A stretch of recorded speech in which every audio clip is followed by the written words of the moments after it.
रीवा रियासत शेरों की धरती, बल्कि सफ़ेद शेरों की धरती कहना ज़्यादा उचित होगा। एक ऐसा प्रांत जिसने पूरी दुनिया को सफ़ेद शेरों का नायाब तोहफा दिया। एक ऐसा प्रांत जो कभी भी गुलाम नहीं हुआ। एक ऐसा प्रांत जिसकी गोद में बीरबल, तानसेन जैसे महान व्यक्तित्व का जन्म हुआ। एक ऐसा प्रांत जिसके बारे में जितनी भी कथाएं पढ़ी जाएं, लिखी जाएं, उसकी महानता को पूरी नहीं कर सकती। जी हाँ, ये प्रांत है आपका, हमारा, सबका प्यारा रीवा, जिसे हम बिंद क्षेत्र के नाम से जानते हैं। इस वीडियो में आपको रीवा से जुड़े कुछ रोमांचक फैक्ट और कुछ ऐसे तथ्यों के बारे में जानकारी मिलेगी जो शायद ही पहले कहीं और सुने। हाय दोस्तों, मेरा नाम है GBR और आप देख रहे हैं रहस्य विद GBR। चलिए आपको कुछ ऐसे रहस्यों से अवगत कराते हैं जो इस दुनिया से परे हैं। शेरों का शहर रीवा, जो कभी गुलाम नहीं बना। आज हम बात कर रहे हैं एक ऐसे शहर की जिसने पूरे विश्व को सफ़ेद शेरों का नायाब तोहफा दिया। और सवाल उठता है, ये सफ़ेद शेर आया कहाँ से? बिंद क्षेत्र, जिसे हम रीवा शहर के नाम से जानते हैं। इतिहास के कुछ ही पन्नों को पलट कर देखा जाए तो ये बात है 27 मई 1951 की, जब सीधे के जंगलों के बीच एक गांव जिसका नाम डेवा है, जहां रीवा के महाराजा मार्तंड सिंह अपने अतिथि महाराज अजीत सिंह के सम्मान में कैंप लगाए थे। इसी के पास पनखोरा के जंगल में एक नाले के किनारे एक गुफा है। वहीं पास महाराज मार्तंड सिंह ने सफ़ेद बाघ सावक को पकड़ा था और इसे अपने गोविंदगढ़ के किले में बंदी रखा था। जंगलों से जिंदा पकड़े जाने वाला संभवतः यह आखिरी सफ़ेद बाघ था। यह सफ़ेद बाघ सावक सबका मन मोह रहा था, तभी तो इसका नाम मोहन रखा गया था। इसी मोहन से प्रथम बार बंदी अवस्था बाघों का प्रजनन प्रारंभ हुआ और फिर गोविंदगढ़ विश्व में सफ़ेद शेरों के प्रथम बंदी प्रजनन के केंद्र के रूप में विख्यात हुआ। आज विश्व में जीवित समस्त सफ़ेद शेर मोहन तथा राधा की ही संतति है। लगभग 19 वर्षों के बाद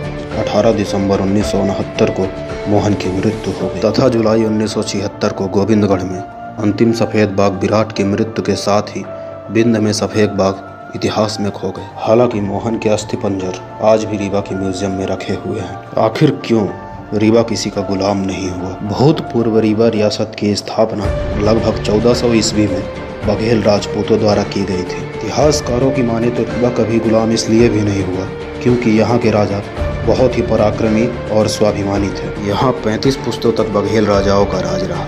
यहाँ तक जब हमारा देश आज़ाद हुआ तब भी यहाँ के महाराजा मार्तंड सिंह जी थे। रीवा रियासत प्राचीन काल से ही राजघरानों की उपाधि में रहा है। इतिहासकारों की माने तो जब हमारे देश में गोरों का मतलब समझ रहे ना, मतलब अंग्रेजों का आगमन हुआ, तब यहाँ के तत्कालीन राजा महाराजा रघुराज सिंह जी थे। मान्यताओं की माने तो अंग्रेजों ने उन्हें एक बार आमंत्रित किया, तब महाराज रघुराज सिंह ने उनका आमंत्रण स्वीकार किया और बोले कि चलो भैया देख लेते हैं इन गोरों को हमसे क्या दिक्कत है। तब उनके अस्त्र शस्त्र बाहर रखवा लिए गए थे और उन पर संधि का दबाव डाला गया था। तब उन्होंने अपनी पेन पिस्टल से एक फायर किया जिससे एक बड़ी सी चट्टान के 2 टुकड़े हो। तब अंग्रेज भी ये देखकर भयभीत हो गए थे कि जहाँ के पेन में इतनी शक्ति है वहाँ के तोपों में भला कैसी शक्ति होगी। मान्यताएं तो यहाँ तक है, एक बार युद्ध के समय सोन नदी में बाढ़ थी तो महाराजा रघुराज सिंह ने नदी से रास्ता मांगा था और नदी ने उन्हें रास्ता दे दिया था। है ना हैरान कर देने वाली बात? चलिए आगे बढ़ते हैं। हालांकि सन 1812 में यहाँ के स्थानीय वर्तमान शासक ने ब्रिटिश सत्ता से समझौता कर लिया था तथा रीवा राज्य को ब्रिटिश बघेलखंड एजेंसी की राजधानी बना दिया। परंतु रीवा में कभी भी अंग्रेजों की हुकूमत नहीं चली।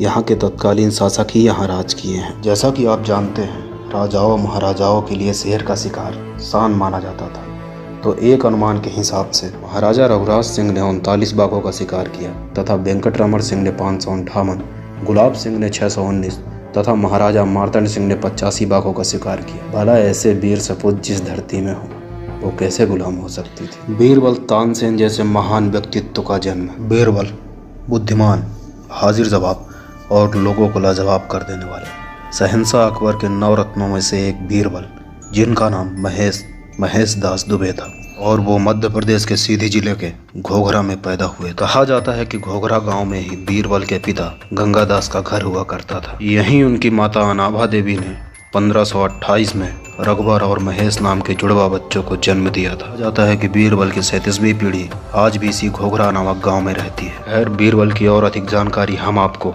अगले वीडियो में दे देंगे। अभी बात करते हैं रीवा साम्राज्य की।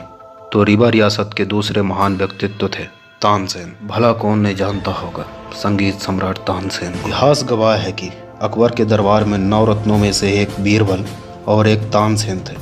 जो कि दोनों ही रीवा रियासत से ताल्लुक़ रखते थे। कहा जाता है कि सम्राट अकबर को बीरबल की चतुराई भा गई, वहीं तानसेन के संगीत सुनने के लिए उनके कान तरसने लगे। तानसेन का असली नाम रामतनु पांडे था, जो कि मुकुंद पांडे के पुत्र थे। तानसेन की जन्मस्थली तो ग्वालियर है, परंतु इनकी शिक्षा दीक्षा रीवा राज्य में ही संपन्न हुई। तानसेन शुरुआती दौर में रीवा राज्य के राजा रामचंद्र की दरबार की शान थे। राजा रामचंद्र की सभा के गायक जीन खां अकबर की दरबारी गायकों में शामिल हो गए। उन्होंने अकबर से तानसेन की विशिष्ट गायकी की प्रशंसा की। तब अकबर ने अपने सेनापति जलाल खान को तानसेन को लाने के लिए रीवा नरेश रामचंद्र के पास भेज दिया। तब राजा ने अकबर का फरमान स्वीकार करते हुए तानसेन को उनके पास भेज दिया। तानसेन सन 1562 में अकबर के दरबारी कवि बने और 27 साल तक उनके दरबार में रहे। तो ये था रीवा साम्राज्य का महान इतिहास, जो हमें कहीं और पढ़ने और देखने को नहीं मिलता। रीवा रियासत के बारे में जितनी भी गाथाएं पढ़ी जाएं,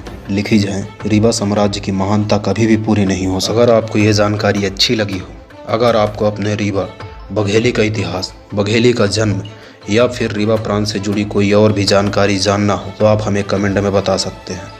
हमें खुशी होगी आपके कमेंट को पढ़कर। हम आपके टॉपिक्स पर गौर करेंगे और उस पर वीडियो बनाने की पूरी कोशिश करेंगे। चैनल को सब्सक्राइब कीजिए और बने रहिए अपने हिंदी चैनल रहस्यविद GBR के साथ। धन्यवाद।